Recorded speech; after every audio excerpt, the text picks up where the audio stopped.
Muy buenas tardes, bienvenidos a nuestro live. El día de hoy vamos a hablar sobre la vida del Monseñor Federico Kaiser. Exacto. Y para ello hemos invitado a la Madre Inmaculada. Muchísimas gracias por aceptar la invitación para hablar de esta vida tan importante como la que tuvo el Monseñor Federico. Cuéntenos un poquito, Madre Inmaculada, a qué congregación pertenece y de ahí nos comienza a narrar sobre la vida tan importante como tuvo el Monseñor Federico. Sí, con mucho gusto. Buenas tardes, Víctor. Soy Madre Inmaculada de las Misioneras de Jesús Verbo y Víctima, una congregación fundada por Monseñor Federico Kaiser, misionero del Sagrado Corazón. Él fue alemán, nació en Dülmen, en la parte del norte, en Nordrhein-Westfalen. Se educó en una familia muy cristiana, católica, eran de misa dominical. Incluso él cuando nació en el año 1903, después de 3 días fue bautizado. Su mamá le educó en lo que era la vida cristiana, le enseñó a amar a Dios. Su vocación se le despertó a los 4 años. Él quería ser sacerdote porque veía que el sacerdote venía a visitar a la abuelita y le llevaba la comunión. Primero la confesaba el día anterior y al día siguiente venía a darle la comunión. Eso le encantaba a él ver toda esa solemnidad, sobre todo cuando él traía la comunión. Y esa seriedad y esa amabilidad y esa acogida del sacerdote hizo que despertara una admiración y quiso imitarle. Así que él tiene esa vocación guardada, estudia como todos los niños, va a la escuela, pero siempre en dificultades porque en el tiempo de su juventud ya estaba la Segunda Guerra Mundial, perdón, la Primera Guerra Mundial, que duró del 14 al 19. Fueron tiempos difíciles donde pasaron hambre. Él logró terminar su escuela y después los profesores aconsejaron a la familia Kaiser, sobre todo al papá, que siguiera estudios superiores. No podían, pero él ingresó a una fábrica, ¿no? Que tenía también carpintería y allí se iba preparando como un contador. Ah, qué interesante, Madre Inmaculada, porque justo había leído de que el papá de Monseñor Federico había trabajado también en una carpintería. ¿No? Sí, sí, sí.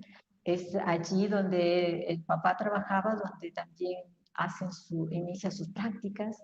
Lo hace con tanto entusiasmo y con tanta responsabilidad que es muy admirado, ¿no? Por su amabilidad, su puntualidad y su siempre acogida, ¿no? Porque él era muy alegre.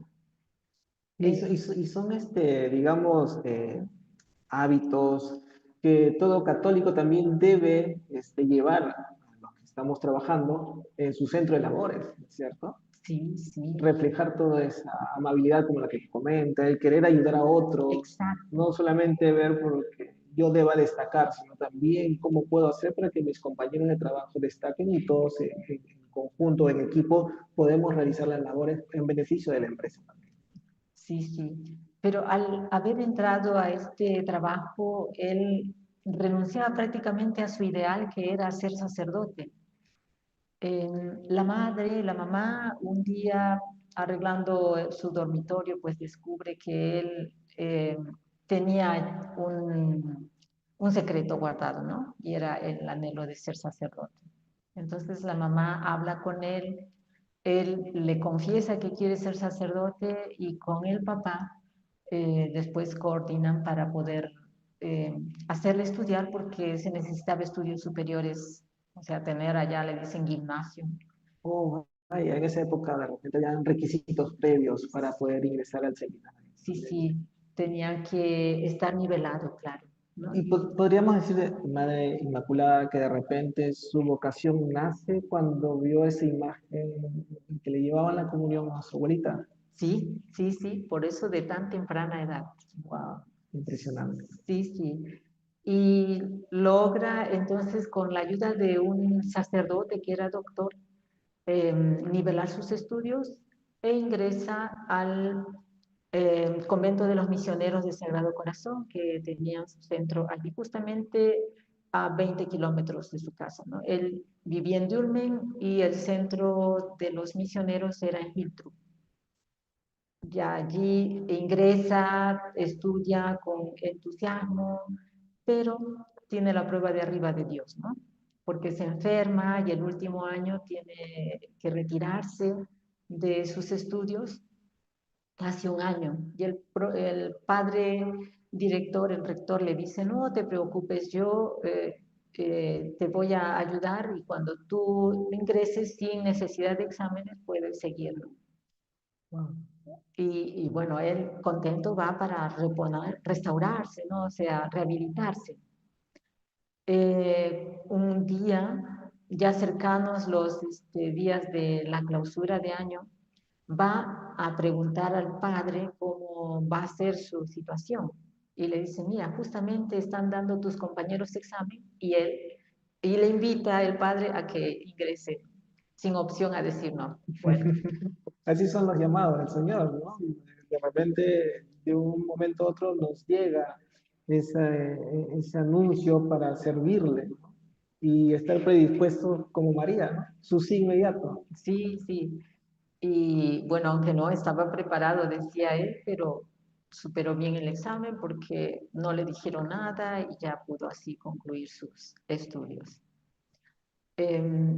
Después tiene otra prueba, bueno, se ingresa a los misioneros en el corazón, luego pasa el postulantado, está en el noviciado y nuevamente se enferma y tiene que dejar por un año la congregación.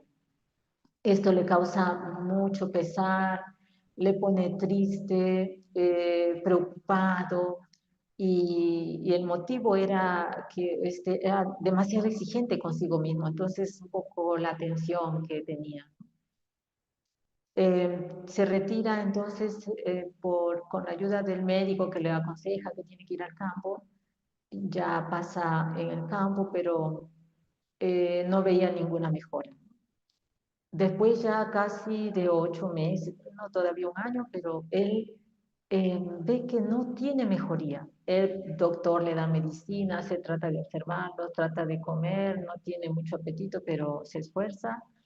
Y luego allá en Alemania, en la parte de Dülmen, donde él vivía, eh, muchos tienen la devoción a Santa Catalina de Merik. Es una beata que hizo mucho bien y estuvo postrada casi, ¿no? En sus últimos años. Pero mientras ella estuvo de religiosa, estuvo bien, después fue por la persecución que tuvo que salir, estuvo ayudando a un sacerdote, sirviendo a un sacerdote, pero luego ya ella enferma y era costurera, ¿no?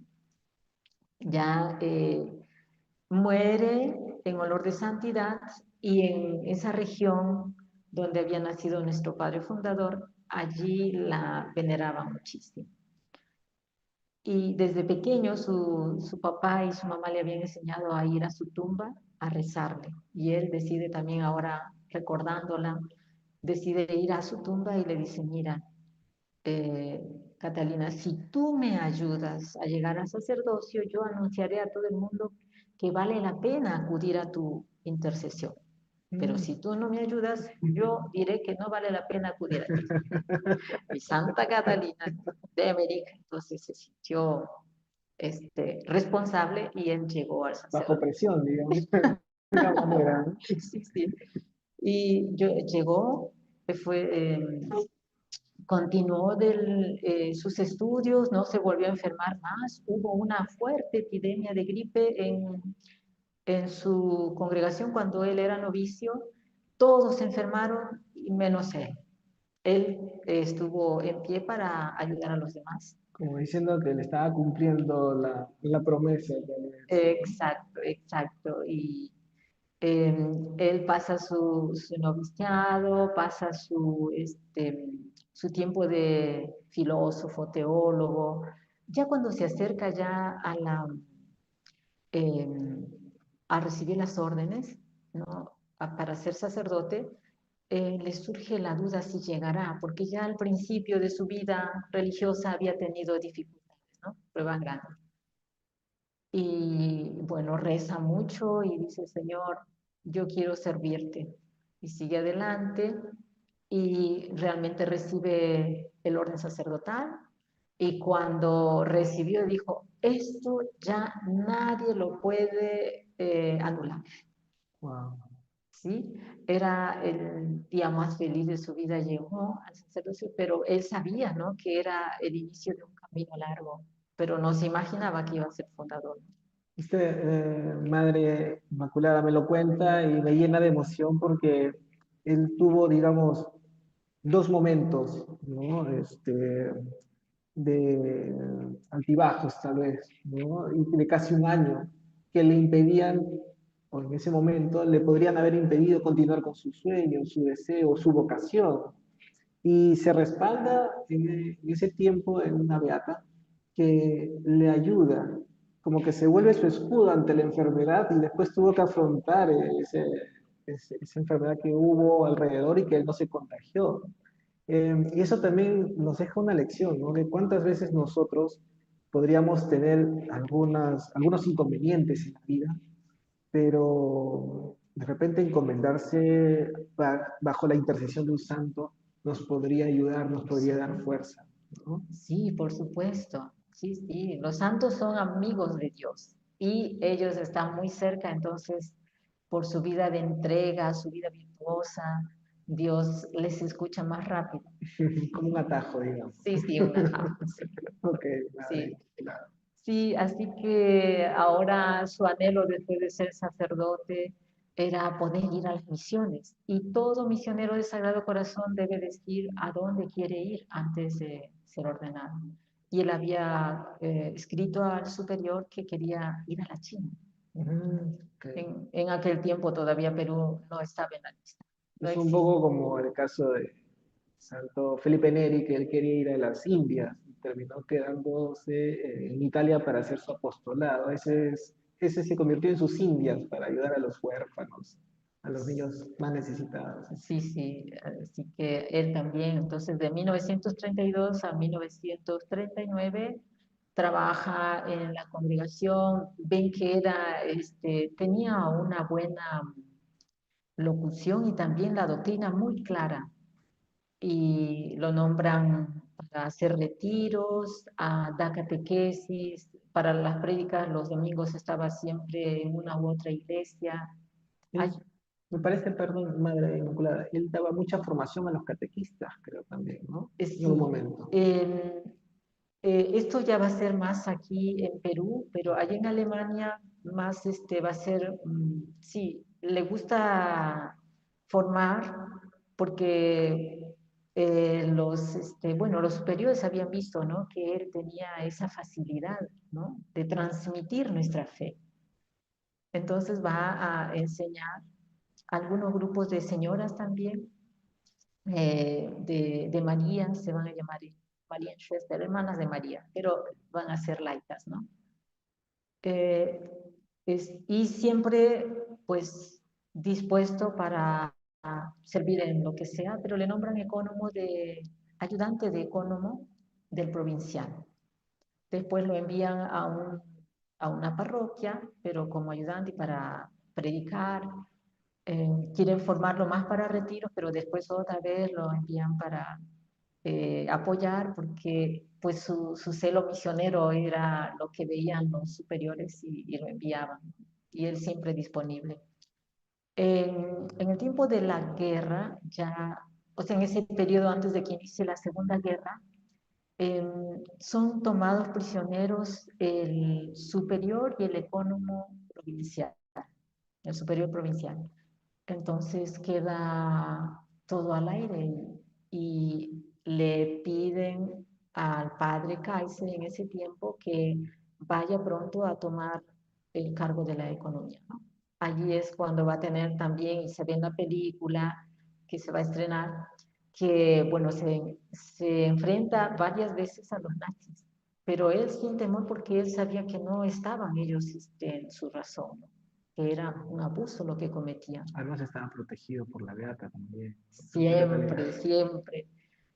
Y le visitan una primera vez, dejan todo en desorden, buscaban dónde estaban las divisas, y les visitan una segunda vez, ya él no había arreglado nada en su oficina y le dicen, ¿dónde está? Mire, ve, sus compañeros anteriormente han venido y han dejado todo esto en desorden y ya no encontraban nada y claro, ya sí, ¿no? Pero él les encara de que no está bien lo que están haciendo y que no tienen derecho. Ya ellos se retiran y no vuelven más, ¿no? Hasta el tiempo que viaja a Perú, el padre Kaiser, pues ya no encuentra, pero sí tuvo 3 visitas así, ¿no? Donde él dejó todo en el desorden, incluso le dijeron, pero usted es un desordenado, que no arregla, pero ya él sabía que iban a regresar, pero ya dejó todo así, ¿no? Bueno, después de esto pasa el tiempo y sus superiores. Se funda en 1938 una comunidad aquí en Lima, pero de parte de las hermanas misioneras del Sagrado Corazón. Ellas son llamadas para trabajar en un hogar de niños en Ancón, pero le llama la esposa del presidente en ese tiempo, Benavides. Wow. Y vienen los primeros misioneros también acompañándolos como confesores, ¿no? Ya son 3 los que están acá y después al año siguiente es llamado nuestro padre fundador para formar parte porque estaban empezando ahora sus misiones y necesitaban ayuda. Creo que llega primero a San Isidro, me parece. Sí, sí, sí. En la parroquia de San Felipe, Marconi, allí es donde viven primeramente y ellos van a construir la iglesia y va a ser justamente el padre Kaiser el que se va a movilizar para conseguir las ayudas. Wow. Había leído una parte en donde o sea, se comparaba lo que a él le pasó de su llamado para Carabelí, me parece, en donde decían que a Moisés se le presentó el Señor en el monte Sinai para decirle cuál iba a ser su misión, digamos. Él también sintió algo parecido, creo yo. Sí, ¿Nos podría contar un poquito más sí, sobre sí, ello? justamente después ya de haber estado en la parroquia de San Felipe, construyen después una, no tan lejos, en Lobatón, siempre en San Isidro. eh, y él, pero antes de, al llegar nomás, quisieron fundar no, trabajar en Huánuco y lo enviaron a él para ser un director espiritual de los seminaristas. Pero ya había llegado otra congregación, entonces tuvo que regresar. El destino, nuevamente, lo llevaba por otro camino. Sí, luego va a Ica también para ver si ahí se podría trabajar en alguna parroquia. Y es allí cuando él tiene el llamado de los Andes, porque había una señora que bajó de los Andes, había podido asistir diariamente a la misa, se había podido confesar regularmente y ahora ella, debido a que su misión en la costa había terminado, tenía que regresar a la sierra y lloraba desconsoladamente en la iglesia. Y se acerca el padre Kaiser y le pregunta por qué llora, ¿no? Y así tan vivamente y tan tristemente, y ella le cuenta allí, ¿no? Nosotros somos los más olvidados. Yo he venido a la costa para hacer algunos trámites y ahora tengo que regresar allá, padre, le dice, donde nosotros estamos, no hay sacerdote, no tenemos santa misa, ni podemos hacer que nuestros hijos se bauticen, nuestros enfermos, ancianos mueren sin ayuda espiritual, somos los más olvidados, ¿no? Del gobierno. Y también decía de la iglesia, ¿no? Pero ese era un dolor que sentía él como, o sea, habían otras personas que necesitaban su ayuda. Y allí esa experiencia que tuvo nunca la olvidó. ¿no? Y nosotros decimos ahora con más seguridad, era el primer llamado de Dios, ¿no? Para trabajar en los Andes. Por eso le llamamos el llamado o el grito de los Andes. Y es por esa razón, me imagino, y por todo lo que hizo en los Andes, es que el documental que cuenta su historia es El Apóstol de los Andes. Exacto, exacto, porque después ya de trabajar 18 años en Lima, eh, de del departamento de Arequipa y de Ayacucho, la Santa Sede toma dos regiones y crea una prelatura, que es como una pequeña diócesis, ¿no? Ahora, delante de esta pequeña prelatura se necesitaba un prelado, ¿no? En ese tiempo, el padre Kaiser era el superior de todos los misioneros del Sagrado Corazón aquí en el Perú. Y entonces le piden a él que le piden que primero que los misioneros se encarguen, ¿no? Que comunique a su superior que se hagan cargo los misioneros del Sagrado Corazón de esta nueva prelatura. Los misioneros del Sagrado Corazón aceptan. Y después le piden que den tres nombres del futuro prelado para que elija la Santa Sede. Al final de los tres nombres estaba Monseñor dos y el otro tenía que elegir la Santa Sede y la respuesta es que el padre Kaiser llega a ser elegido como el primer prelado de la prelatura de Carabalí. Y así es que empieza su trabajo, ¿no?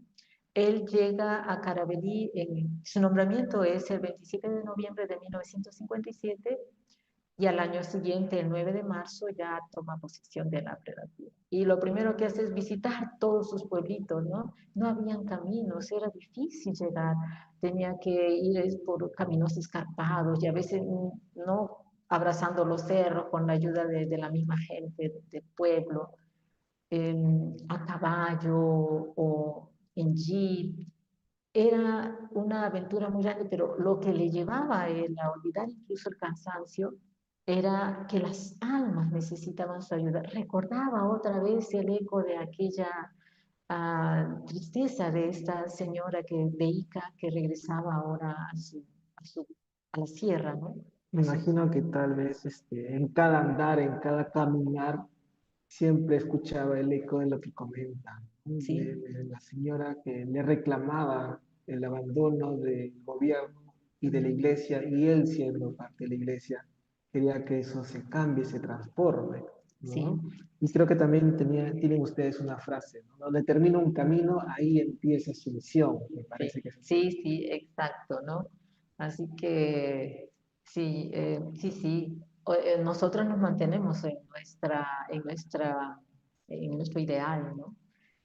Y bueno, él nos ha enseñado y aunque nosotras en ese tiempo al principio no hemos tenido tantas fotos o no hemos sabido mucho, ahora con el proceso de canonización ya nos vamos enterando de muchos detalles, pero él nos enseñaba, o sea, cómo debíamos misionar y él mismo lo ha hecho primero, por eso es que, ¿no? Ya sabemos cómo hacer una misión cuando llegamos a un pueblito, visitamos cada familia y vamos preguntando cómo están, qué necesitan y sobre todo nuestra ayuda es espiritual, ¿no? Ver si no están bautizados, si la pareja no está casada o los sacramentos, ¿no? Que reciban los niños los sacramentos de la comunión, la confirmación o si hay un ancianito, a rezar con él, darle un consuelo porque a veces están abandonaditos ellos, ¿no?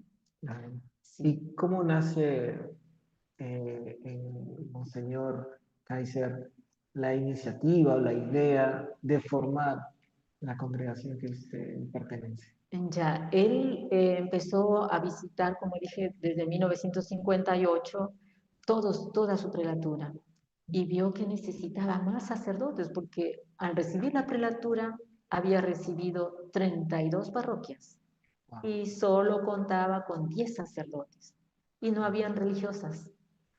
Entonces empieza él a hacer una búsqueda en Alemania, su ciudad, en Italia, España. Ya en la iglesia en ese año, 1958 en adelante, ya empieza a haber un cambio, ¿no? y también las vocaciones que habían venido generalmente del extranjero ya empiezan a disminuir para el Perú, ¿no? No encuentra. Y al decir, ¿no? También a las superioras generales, al decirle en qué lugar iban a trabajar, alejadas de la civilización, sin Santa Misa, sin sacerdote, porque así vivía la gente, ¿no? Entonces, no, era imposible, no les parecía bien, entonces no se animaban. Y con esos caminos, nuestra geografía en la sierra es Wow. muy accidentada. Tal vez se enfrentaba a trabas o impedimentos o barreras más complejas que las que tuvo con la enfermedad. Sí, sí, va aumentando el grado Ujú. de dificultades. Entonces a él empieza a construir un seminario para que se formen sacerdotes, pero el estudio es muy largo. Y también forma catequistas, ¿no? Porque ellos van a ser también los ayudantes, pero no abastecía, siempre faltaba la ayuda. Y entonces en una noche de insomnio viene el Espíritu Santo y le dice, funda tú una congregación. Le parece una locura, pero se queda tranquilo, descansa. Y después ya va al nuncio y le dice de su idea, ¿no? Y él piensa es una tentación y el nuncio me puede desechar de esa tentación. Pero no, el nuncio le anima y dice que le va a ayudar. Y así él busca una religiosa que le pueda ayudar con la fundación y ya conocía ya a una, que era nuestra madre cofundadora, Madre Lili Brodis. Terese Bonnefeld se llamaba cuando estaba en casa. Y ella le ayuda verdaderamente que muy enérgica y muy decidida porque pues es, le comenta que tiene permiso de nuncio y que se va a empezar. Y le dice, Monseñor, mire, nosotros somos ya mayores, entonces mejor es que empecemos de una vez la obra, ¿no? Ella es la que va a estar Ah, qué allí. interesante. Sí, sí.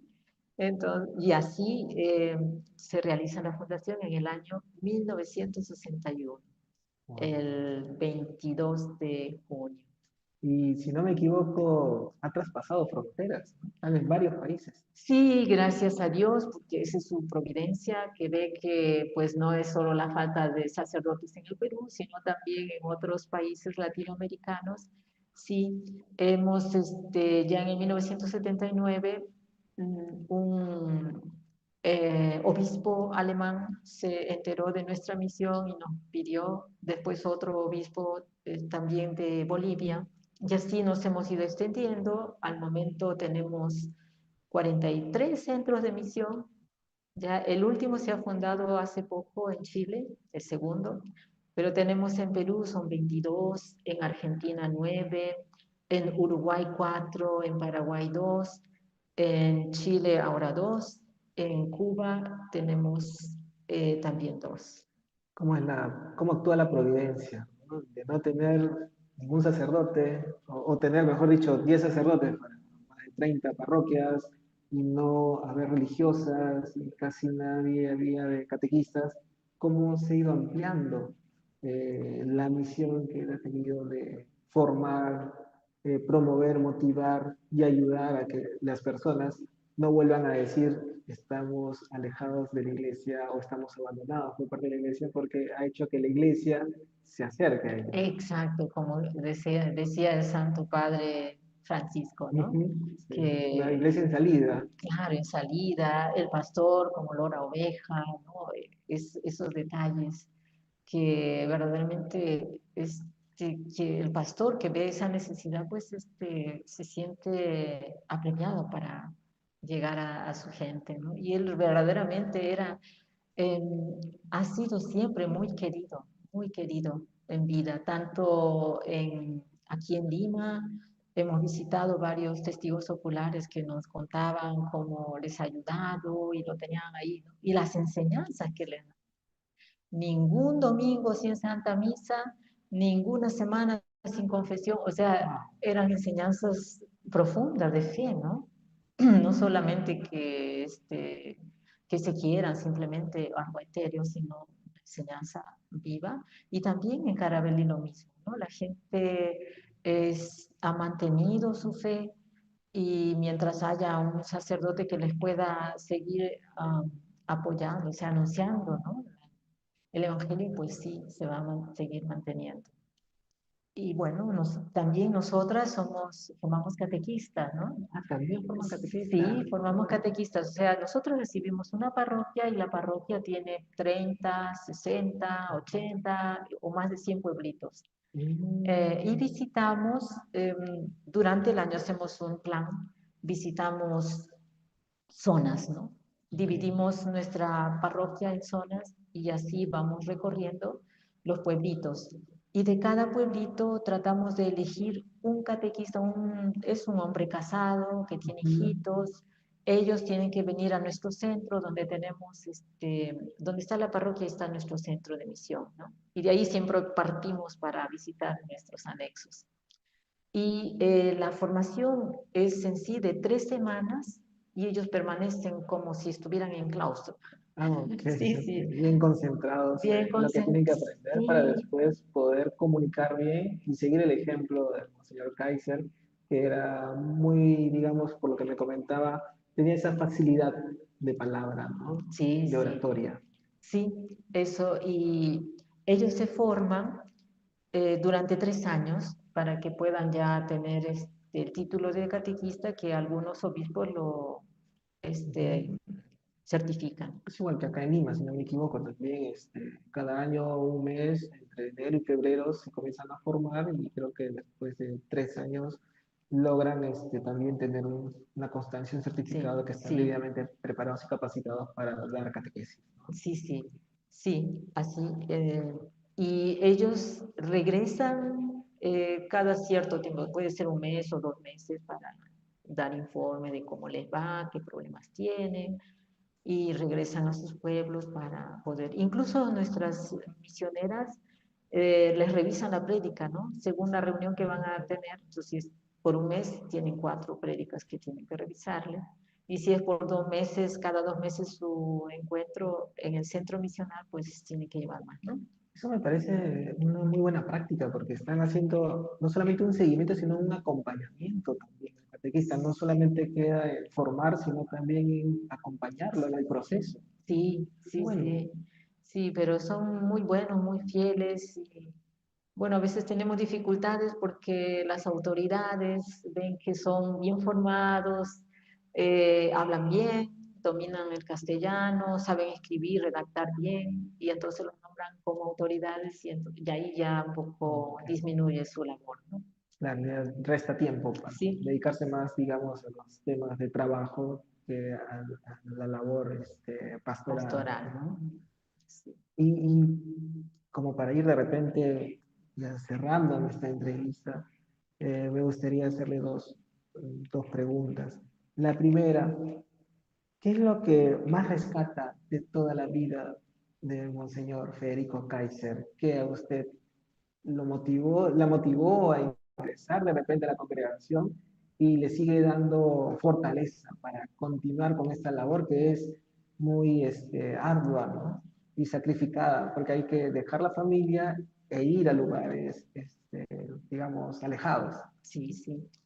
Em, Cuando yo elegí ingresar a mi congregación, lo que me llevó a mí fue el, también como, así como el señor Kaiser, ¿no?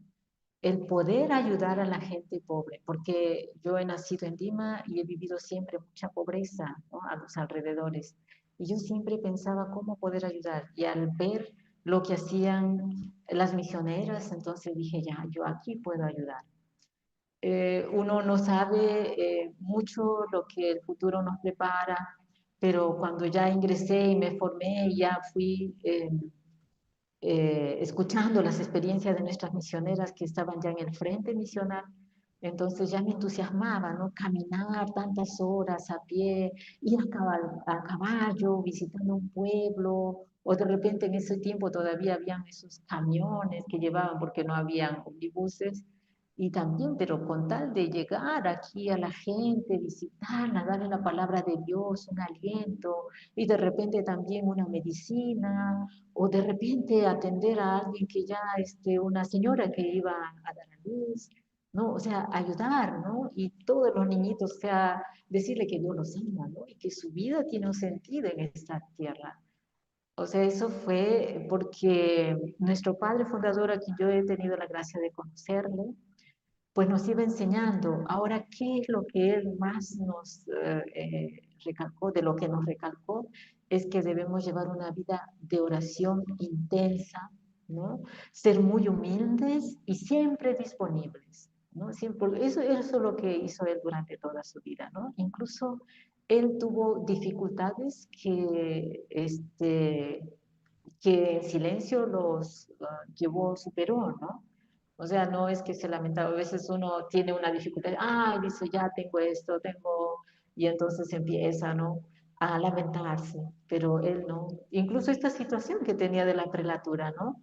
¿Qué hacer ahora? No hay suficientes sacerdotes, los seminaristas todavía demora su formación, los catequistas son pocos, ya, fundó una congregación Wow. y empezó y siguió adelante porque él, después que por salud tuvo que dimitir, ¿no? Antes de tiempo, entonces se dedicó a nuestra formación, ¿no? Y era verdaderamente, era un padre que nos enseñaba un mundo al que teníamos que evangelizar y claro, nos prevenía de algunos peligros, pero nos daba a la vez valor para seguir adelante. Qué bonito, qué bonita reflexión me llevo ese mensaje de nuestra entrevista, ¿no? Oración, vocación de servicio, de ayudar, ¿no? Y la tercera era Humildad, humildad, una de las bases de ¿sí? todo católico, la humildad. ¿Y cómo podemos nosotros saber más del apóstol de los santos? Justamente dentro de poco, prácticamente el 11 de septiembre, se va a estrenar su vida en todos los cines para saber algo más de la vida y obras de él, ¿no? ¿Y por qué esto? Porque su proceso de canonización ya está avanzando en Roma, ya la fase diocesana pasó, ¿no? En el 2018 y 19 fue Ok. la fase diocesana que era recolectar documentos de él y sobre él y todo lo que decían los testigos oculares que le han conocido, que fueron 54. Y después llevamos todos los documentos recolectados aquí, fueron aprobados jurídicamente, le dieron la validez jurídica y se elaboró a partir de todos esos documentos su vida virtuosa, todas sus virtudes, ¿no? Cómo ha sido en la caridad, cómo ha sido en la pobreza, cómo ha sido en cada virtud, ¿no? En la humildad y también su fama de santidad. Ahora, todo este libro, que contiene 1100 páginas, fue entregado al Dicasterio para la Causa de los Santos y actualmente está siendo leído por un grupo de teólogos. Después que ellos terminen, pasará todavía el filtro de los cardenales y obispos del dicasterio y todo ese informe llegará a las manos del Santo Padre, del Papa León Que, XIV. que también tengo entendido que en algún momento conoció al Monseñor Kaiser No, o se lamentable, asombró de su labor. sí, lamentablemente no le conoció, pero en el año 2015, cuando nuestra superiora general solicita la apertura del proceso en la fase diocesana, pide primero la consulta de todos los obispos, donde nosotras trabajábamos.